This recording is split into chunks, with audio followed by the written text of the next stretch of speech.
I love pizza. Okay, that makes sense. But what about this? Because I love pizza. Something feels wrong, right? You are waiting for the rest of the sentence. It feels incomplete. It feels like something is missing. And if you have ever felt like your English sentences are just missing something, or worse, that they sound confusing or broken, you are likely struggling with clauses. Today, we are going to fix your understanding of clauses completely. We are starting from the absolute basics and building all the way up to complex, fluent sentences, step by step, level by level. So let us begin with the most basic question. What is a clause? A clause is a group of words that has two things, a subject and a verb. That is it. Subject plus verb equals a clause. She smiled. She is the subject, the person doing the action. Smiled is the verb, the action itself. Subject plus verb, that is a clause. The dog barked. The dog is the subject. Barked is the verb, clause. But what about in the morning? No verb, not a clause. Running quickly? No clear subject, not a clause. The test is dead simple. Can you find a subject and a verb? Yes, it is a clause. No, it is not. Use this test on every example we look at today. Now here is where it gets interesting. Not all clauses are created equal. There are two types. Level 1, the independent clause. An independent clause is a clause that can stand completely on its own as a full sentence. It expresses a complete thought. The children played in the garden. Notice, the children is your subject. Played is your verb. And the thought is complete. You are not left wondering what happened next. It works perfectly as a sentence on its own. She speaks 3 languages fluently. She is the subject. Speaks is the verb. Again, a complete thought. You understand exactly what the sentence is telling you. No missing pieces, no unanswered questions. The train arrived 10 minutes late. The train, subject. Arrived, verb. Complete thought. Done. You know what happened. You do not need anything else to understand this sentence. That is the beauty of independent clauses. They are simple, they are strong, and they are complete. But English would be incredibly boring if every sentence was just one independent clause. To sound natural, you need the second type of clause, level 2, the dependent clause.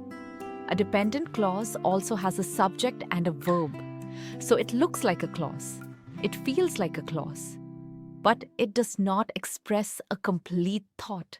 Something is missing. It leaves you hanging. It needs a partner to make sense. Because it was raining. It is the subject. Was raining is the verb. But does this feel complete? No.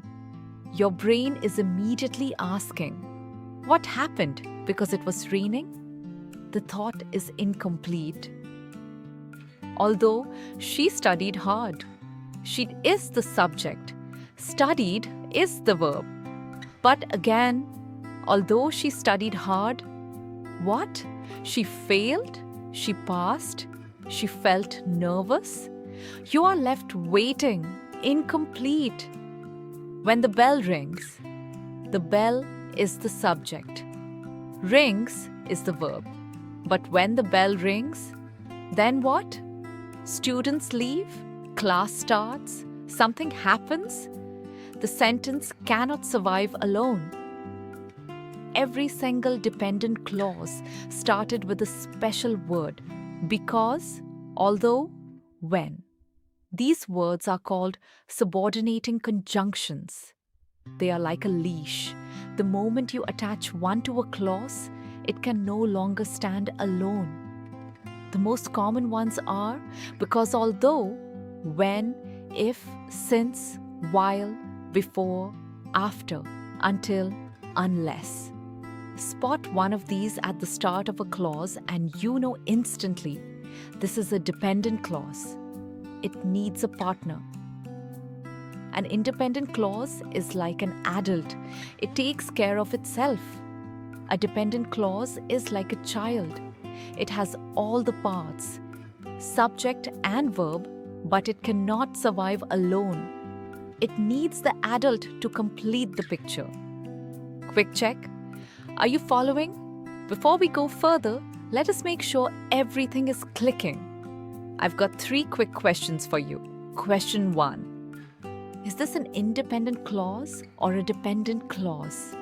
The coffee shop closes at 9. Does it have a subject?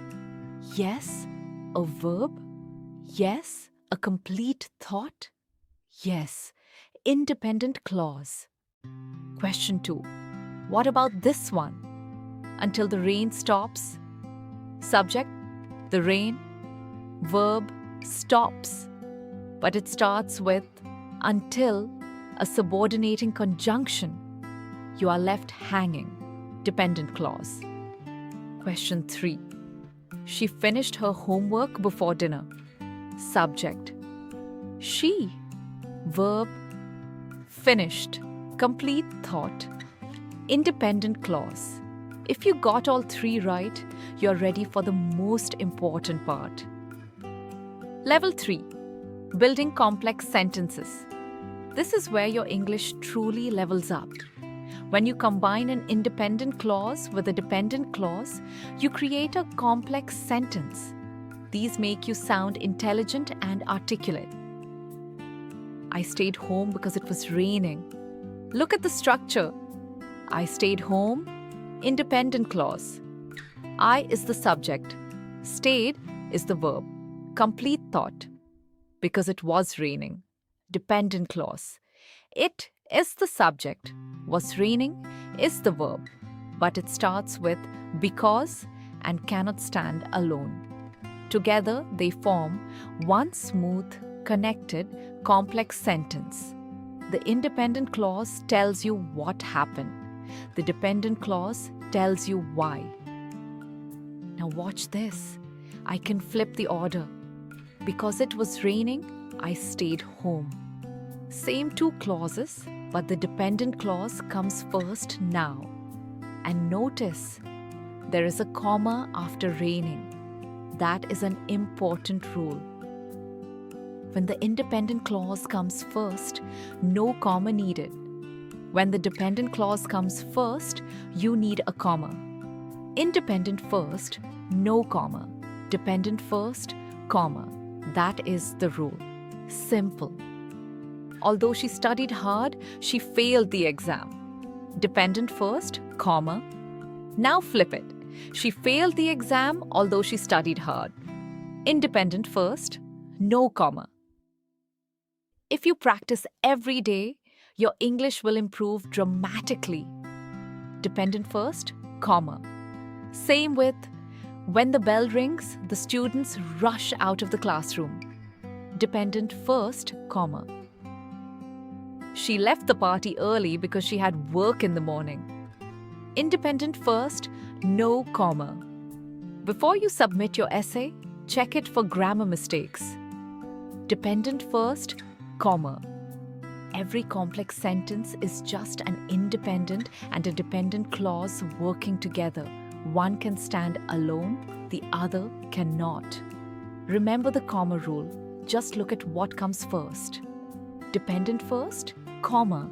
Independent first, no comma. Final recap. Let us lock everything in. A clause has a subject and a verb. An independent clause is complete and can stand alone. A dependent clause starts with a conjunction and needs a partner. Combine the two and you get a complex sentence. The comma rule, dependent clause first, comma. Independent clause first, no comma. That is the mark of fluent, natural English. Now, here is your challenge. Write your own complex sentence in the comments. I will check the first 50. If this helped, subscribe to English Rankers and hit that bell. I will see you in the next one.